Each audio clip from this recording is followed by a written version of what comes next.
નમસ્કાર। ગુજરાતના મુખ્યમંત્રી ભૂપેન્દ્ર પટેલને દિલ્હીનું તેડું આવ્યું। આ અચાનક આવેલા દિલ્હીના તેડા અને મુખ્યમંત્રીની વડાપ્રધાન નરેન્દ્ર મોદી સાથેની મુલાકાત શું ગુજરાતમાં કઈ નવા જૂની થવા જઈ રહ્યું છે? ગુજરાતના રાજકીય ગલિયારોમાં એવી ચર્ચાએ પણ જોર પકડ્યું છે કે ગુજરાતમાં નવા મુખ્યમંત્રી આવી રહ્યા છે, નવું મંત્રીમંડળ આવી રહ્યું છે, નવા પ્રદેશ પ્રમુખ આવી રહ્યા છે। તો આ મુલાકાત બાદ રાજકીય વિશ્લેષકો રાજકીય ગલિયારોમાં જે ચર્ચાઓ થઈ રહી છે, જો મુખ્યમંત્રી પદે ભૂપેન્દ્ર પટેલને છે રાજીનામું અપાવવામાં આવે છે તો નવા મુખ્યમંત્રી છે કોને બનાવવામાં આવશે? નવા મંત્રીમંડળમાં કોને સમાવવામાં આવશે? શું કોળી ઠાકોર દલિત કે આદિવાસી સમાજનું જે મેણું છે કે ભારતીય જનતા પાર્ટીમાં અમારા સમાજને કોઈ સ્થાન કે સારું પદ છે આપવામાં આવતું નથી, કે શું એ મેણું ભાંગવામાં આવશે? કે પછી પહેલેથી ચાલતું આવતું છેલ્લા 30 વર્ષથી ભારતીય જનતા પાર્ટીની સરકારમાં પાટીદાર, જૈન અને હવે બ્રાહ્મણ સમાજમાંથી છે એ મુખ્યમંત્રી આપવામાં આવશે? શું કોળી ઠાકોર સમાજમાંથી જે મંત્રીમંડળમાં ફેરફાર થવા જઈ રહ્યો છે, શું નવા મુખ્યમંત્રી આવવા જઈ રહ્યા છે?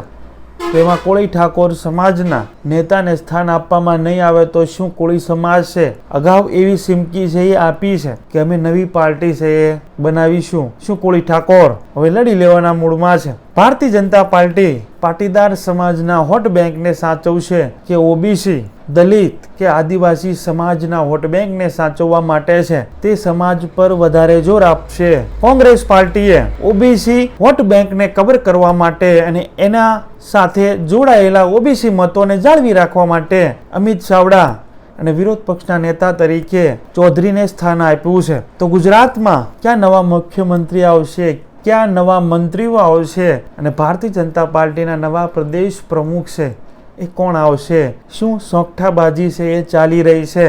રાજકીય વિશ્લેષકોનું શું કહેવું છે? રાજકીય ગલિયારોમાં ગુજરાતમાં શું ચર્ચાઓ થઈ રહી છે? આ દરેક વાત પર આજના વિડીયોમાં છે એ વિગતે ચર્ચા કરવી છે।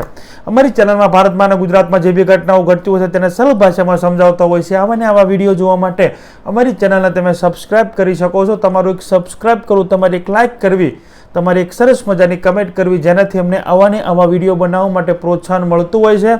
વિડીયોની શરૂઆત કરીએ। ગુજરાતમાં જે રાજકીય ઉથાપથલ થઈ રહી છે, વિસાવદર ભારતીય જનતા પાર્ટી હાર્યા બાદ આમ આદમી પાર્ટી જીત્યા બાદ આમ આદમી પાર્ટી છે સુતેલી જાગી છે। પૂરા ગુજરાતનો આમ આદમી પાર્ટીનો કાર્યકર છે એ હવે જાગ્યો છે, લોકોની સાથે લોકોના પ્રશ્ન છે એ ઉઠાવી રહ્યો છે। શું આ ગોપાલ ઇટાલિયાએ સુતેલી આમ આદમી પાર્ટીને ગુજરાતમાં જગાડી છે? રાજુ કપરાળા હોય, ગોપાલ ઇટાલિયા હોય, ઈસુદાન ગઢવી છે, દરેક જિલ્લાઓમાં છે સભાઓ કરી રહ્યા છે। સામે કોંગ્રેસ પાર્ટીએ શક્તિસિંહના રાજીનામા બાદ છે તરત જ ગુજરાતના નવા પ્રદેશ પ્રમુખ છે અમિત ચાવડાને છે એ સ્થાન આપ્યું છે। વિરોધ પક્ષના નેતા તરીકે તુષાર ચૌધરીને છે એટલે કે ઓબીસી અને આદિવાસી સમાજની વોટ બેંકને સાચવવા માટે કે હજુ વધારે છે ઓબીસી આદિવાસી સમાજના મતોને છે કોંગ્રેસમાં લેવા માટે છે ઓબીસી ફેક્ટરને આદિવાસી ફેક્ટર છે ચલાવ્યું છે। તો ભારતીય જનતા પાર્ટી પણ એક સોગઠા ગોઠવી રહી છે કે હવે મંત્રીમંડળમાં પણ ફેરફાર થવાની વાતચીત 1 વર્ષથી ચાલી રહી છે। નવા પ્રદેશ પ્રમુખ પણ CR પાટીલને 3 વર્ષની ટર્મ પૂરી થઈ ગઈ છતાં 5 વર્ષ થયા છે। તો હવે નવા પ્રદેશ પ્રમુખની નિમણૂક થશે તો એમાં ક્યાં સમાજના ભારતીય જનતા પાર્ટીના નેતાને સ્થાન આપવામાં આવશે? કેમ કે રાજનીતિમાં છે જ્ઞાતિવાદ જ સર્વોપરી છે એ રહ્યો છે। દરેક પાર્ટીઓ છે એવી વાતો કરતી હોય છે કે અમે જ્ઞાતિવાદ નથી કરતા, પરંતુ જ્યારે ઇલેક્શન આવે છે, જ્યારે ટિકિટ વિતરણની વાત આવે છે, ત્યારે નારાજ સમાજને મનાવવાની વાત હોય છે તો એને સારા એવા ખાતા, સારા એવા પદ છે એ આપવા પડતા હોય છે, કેમ કે એ સમાજના એ જ્ઞાતિના છે એ મતો એ પાર્ટીની તરફેણમાં લેવા માટે છે। આ પાર્ટીઓ જ જ્ઞાતિવાદ છે એ કરતી હોય છે। તો કોંગ્રેસ પાર્ટીમાં ઓબીસી અને આદિવાસી સમાજના નેતાને સ્થાન આપ્યું છે, જ્યારે ભારતીય જનતા પાર્ટી હવે સરકારમાં મંત્રીમંડળમાં ફેરફારની વાતચીત પણ કરી રહી છે। અત્યાર સુધી 30 વર્ષના ભારતીય જનતા પાર્ટીના શાસનમાં છે કેશુભાઈ પટેલ છે પ્રથમ ભારતીય જનતા પાર્ટીના મુખ્યમંત્રી છે એ રહ્યા, બાદમાં નરેન્દ્ર મોદી, ભલે તેના પર એક ઓબીસીનો સિમ્બોલ છે એ લગાવવામાં આવી રહ્યો છે, બાદમાં આનંદીબેન પટેલ અને બાદમાં પાટીદાર સમાજનું અનામત આંદોલન ને બાદમાં આનંદીબેન પટેલને છે હટાવવામાં આવ્યા અને વિજયભાઈ રૂપાણીને બેસાડવામાં આવ્યા અને વિજયભાઈ રૂપાણી બાદ છે ભૂપેન્દ્રભાઈ પટેલ છે હાલ મુખ્યમંત્રી તરીકે ચાલુ છે. એટલે અત્યાર સુધી નરેન્દ્ર મોદીને બાદ રાખતા પટેલ સમાજ અને જૈન સમાજને આ 30 વર્ષમાં છે એ મુખ્યમંત્રી પદ છે એ મળ્યું છે. અને એવું પણ માનવામાં આવે છે માધવસિંહ સોલંકીના ખામ થિયરીની સામે છે ભારતીય જનતા પાર્ટી છે ગુજરાતમાં એક અલગ તાકાત લઈને આવે છે, ગુજરાતમાં પગ પસેરો કરે છે અને ખામ થિયરીની સામે, ખામ થિયરીનો અગાઉ આપણે વાતચીત કરી છે. લોકો ઘણા કમેન્ટો કરતા હોય છે કે જ્ઞાતિવાદની વાત શા માટે, જ્ઞાતિવાદની વાત શા માટે, પરંતુ પહેલેથી ચાલતું આવ્યું છે. કોંગ્રેસની સરકાર વખતે છે ખામ થિયરી છે, બાદમાં ભારતીય જનતા પાર્ટીએ પણ એ રણનીતિ સાથે છે. અત્યાર સુધી શા માટે ભારતીય જનતા પાર્ટીમાં મુખ્યમંત્રી કોઈ કોળી સમાજ કે ઠાકોર સમાજ કે દલિત સમાજ કે આદિવાસી સમાજના છે એ ભારતીય જનતા પાર્ટીમાંથી આવ્યા નથી? શા માટે પટેલ કે પછી જૈન મુખ્યમંત્રી તરીકે નરેન્દ્ર મોદીને બાદ રાખતા? અને હવે વાત એવી પણ આવી રહી છે કે પટેલ, જૈન અને બાદમાં બ્રાહ્મણ સમાજનો વારો છે. એટલે હાલ મુખ્યમંત્રી તરીકે બ્રાહ્મણ સમાજને છે એ સ્થાન મળી શકે છે. તો પાટીદાર સમાજને શું? કેમ કે આ 30 વર્ષમાં પાટીદાર સમાજના 3 પટેલ મુખ્યમંત્રી છે એ રહી ચૂક્યા છે. કેશુભાઈ પટેલ હોય, ભૂપેન્દ્ર પટેલ હોય કે આનંદીબેન પટેલ હોય. અને પટેલ સમાજ એ પાવર છે. 2017ની ચૂંટણી પહેલા છે પાટીદાર અનામત આંદોલન, અને એ આંદોલનના કારણે ભારતીય જનતા પાર્ટીને 2017માં જે સીટો ઓછી આવી, કોંગ્રેસ છે મજબૂત થઈ, એની પાછળનું કારણ ક્યાંક ને ક્યાંક પાટીદાર અનામત આંદોલન હતું. અને પાટીદારનો પાવર ભારતીય જનતા પાર્ટીએ છે એ જોયેલો છે. એટલે પાટીદાર સમાજને નારાજ નહીં કરે. અને કોંગ્રેસ પાર્ટીએ તો પાટીદાર સમાજ પર છે એ કળશ ઢોળ્યો જ નહીં. ઘણી બધી માંગ પાટીદાર સમાજમાંથી છે. લલિત વસોયા હોય, લલિત કગથરા હોય, પરેશ ધાનાણી હોય, ઉગ્ર માંગ છે એ કરવામાં આવી હતી કે પાટીદાર સમાજમાંથી છે એ કોંગ્રેસના પ્રદેશ પ્રમુખ બનાવવામાં આવે. પરંતુ અંતે ઓબીસી અને આદિવાસી સમાજના અમિત ચાવડા અને તુષાર ચૌધરી પર છે કળશ ઢોળવામાં આવ્યો. એટલે ભારતીય જનતા પાર્ટી છે પાટીદારને છોડશે નહીં. પાટીદાર સમાજના મુખ્યમંત્રી કા ડેપ્યુટી મુખ્યમંત્રી કાં તો પ્રદેશ પ્રમુખ છે એ આપવા જ પડશે. જોવાનું રહેશે જો બ્રાહ્મણ સમાજને મુખ્યમંત્રી પદ આપે છે તો પ્રદેશ પ્રમુખ તરીકે પટેલ સમાજને સ્થાન મળી શકે છે. અને જો પ્રદેશ પ્રમુખ તરીકે ઓબીસીને સ્થાન આપે છે તો ડેપ્યુટી મુખ્યમંત્રી છે એ પટેલ સમાજમાંથી આવશે. અને મહત્વના જે કેબિનેટ કક્ષાના ખાતાઓ છે તેમાં પણ પટેલ સમાજને છે એ સ્થાન આપવામાં આવશે. ભારતીય જનતા પાર્ટીને ઓબીસી, આદિવાસી સમાજ કે દલિત સમાજને પણ ભારતીય જનતા પાર્ટી તરફેણ છે રાખવા માંગે છે. સાથે પાટીદાર સમાજ છે, જે સવર્ણ સમાજ છે તેને પણ સાથે લઈને ચાલવાની વાતચીત છે કરે છે. પરંતુ હવે જે સોંગઠાબાજી ગોઠવાઈ રહી છે, દરેક સમાજને સ્થાન મળી રહે, કોઈ સમાજ નારાજ ન થાય.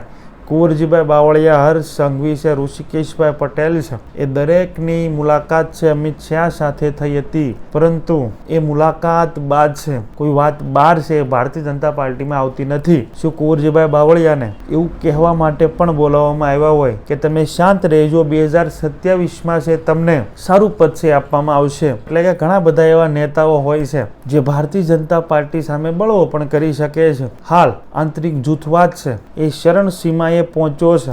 દરેક જિલ્લા તાલુકામાં ભારતીય જનતા પાર્ટીના છે એ નેતાઓ આમને સામને આવે છે. ડેમેજ કંટ્રોલ છે એ ભારતીય જનતા પાર્ટી છે એ કરી શકતી નથી. તો એ આંતરિક વિખવાદ, સરકાર સામેનો જે વિરોધ વધી રહ્યો છે, આમ આદમી પાર્ટી જે એક્ટિવ થઈ છે એના કારણે સરકારની પોલ છે એ ખુલી રહી છે, જેનાથી લોકોમાં નારાજગી ભારતીય જનતા પાર્ટી તરફેણમાં વધી રહી છે. એને ડામવા માટે ભારતીય જનતા પાર્ટી છે મજબૂત ટીમ સાથે છે. 2027 વિધાનસભાની તૈયારી સાથે છે. આ મંત્રીમંડળ છે કે નવા મુખ્યમંત્રી છે કે નવા પ્રદેશ પ્રમુખ છે એ બનાવશે. હાલ જે ચર્ચાઓ ચાલી રહી છે તે પ્રમાણે મુખ્યમંત્રી છે કાં તો ઓબીસી સમાજમાંથી અથવા બ્રાહ્મણ સમાજમાંથી, પ્રદેશ પ્રમુખ છે એ લગભગ છે પટેલ સમાજમાંથી નક્કી માનવામાં આવે છે. અને જો કોઈ અન્ય સમાજને છે હજુ ઉચ્ચ સ્થાન આપવું પડે એવું હોય તો ડેપ્યુટી સીએમ તરીકે છે એ સમાજના કોઈ નેતાને છે એ સાચવી લેવામાં આવશે.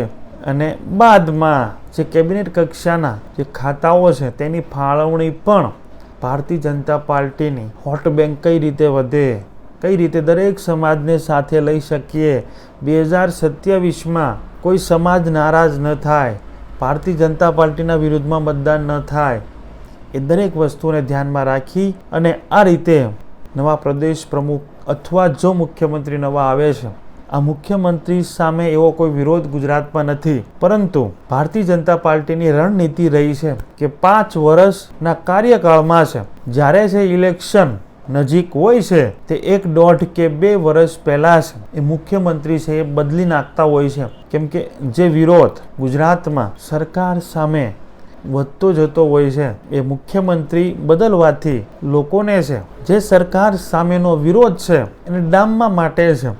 આ રણનીતિ ભારતીય જનતા પાર્ટી છે અપનાવતી હોય છે. 1, 1.5 વર્ષ પહેલા અથવા 2 વર્ષ પહેલા છે મુખ્યમંત્રી બદલી નાખે અને ફ્રેશ મુખ્યમંત્રીને ઉતારવામાં આવે અને એ મુખ્યમંત્રીના ચહેરા પર ચૂંટણી લડવામાં આવે અથવા નરેન્દ્ર મોદીના ચહેરા પર છે ચૂંટણી લડવામાં આવે તો એ ફ્રેશ ચહેરો છે કોઈ વિવાદમાં આવ્યો જ ન જ હોય, કેમ કે એ જે નવા વર્ષ દિવસ સુધીમાં છે તેના પ્રત્યે લોકોમાં નારાજગી પણ ન હોય, જેના કારણે ભારતીય જનતા પાર્ટીના મતો છે, સીટો છે એ જળવાઈ રહે એ રીતે રણનીતિ સાથે ભારતીય જનતા પાર્ટી કામ કરતી હોય છે. કોઈ ફ્રેશ ચહેરાને મુખ્યમંત્રી અથવા પ્રદેશ પ્રમુખ છે એ બનાવી અને જે વિરોધ અને જે આંતરિક જૂથવાદ ભારતીય જનતા પાર્ટીમાં ચાલી રહ્યો છે એને ડામવા માટે છે ભારતીય જનતા પાર્ટી હાલ સોંગઠાબાજી ગોઠવી રહી છે. તો તમારું શું માનવું છે? નવા મુખ્યમંત્રી તરીકે શું બ્રાહ્મણ સમાજને સ્થાન આપવામાં આવશે કે ઓબીસી સમાજને સ્થાન આપવામાં આવશે? શું પ્રદેશ પ્રમુખ તરીકે પાટીદાર સમાજને સ્થાન આપવામાં આવશે કે ઓબીસી સમાજને સ્થાન આપવામાં આવશે? શું ગુજરાતમાં ફરી એક વખત નીતિન પટેલ બાદ છે ઉપમુખ્યમંત્રીનું સ્થાન સરકાર કે ભારતીય જનતા પાર્ટી આપે છે તો કોને આપવામાં આવશે? શું બ્રાહ્મણ મુખ્યમંત્રી, પટેલ પ્રદેશ પ્રમુખ અને ઉપમુખ્યમંત્રી છે કોળી ઠાકોર સમાજમાંથી પણ ભારતીય જનતા પાર્ટી આપશે કે કેમ? તમારું શું કહેવું છે? હાલ ગુજરાતના મુખ્યમંત્રી ભૂપેન્દ્ર પટેલને દિલ્હી તેડાવ્યા બાદ છે વડાપ્રધાન નરેન્દ્ર મોદી સાથેની મુલાકાત બાદ છે ગુજરાતમાં રાજકીય ચર્ચાઓ વધી છે કે હવે મંત્રીમંડળ ટૂંક સમયમાં, નવા મુખ્યમંત્રી ટૂંક સમયમાં કે પ્રદેશ પ્રમુખ છે ટૂંક સમયમાં ભારતીય જનતા પાર્ટીના આવવા જઈ રહ્યા છે. તમારું શું કહેવું છે? તમારા વિચારો છે એ જરૂર કમેન્ટ બોક્સમાં છે રજૂ કરજો. અમારી ચેનલમાં ભારતમાં અને ગુજરાતમાં જે બી ઘટનાઓ ઘટતી હોય છે તેને સરળ ભાષામાં સમજાવતો હોય છે. આવા નવા વિડીયો જોવા માટે અમારી ચેનલને તમે સબસ્ક્રાઇબ કરી શકો છો. તમારું એક સબસ્ક્રાઇબ કરવું, તમારે એક લાઇક કરવી, તમારે એક સરસ મજાની કમેન્ટ કરવી, જેનાથી અમને આવા ને આવા વિડીયો બનાવવા માટે પ્રોત્સાહન મળતું હોય છે. Thank you. નેક્સ્ટ વિડીયોમાં મળીએ.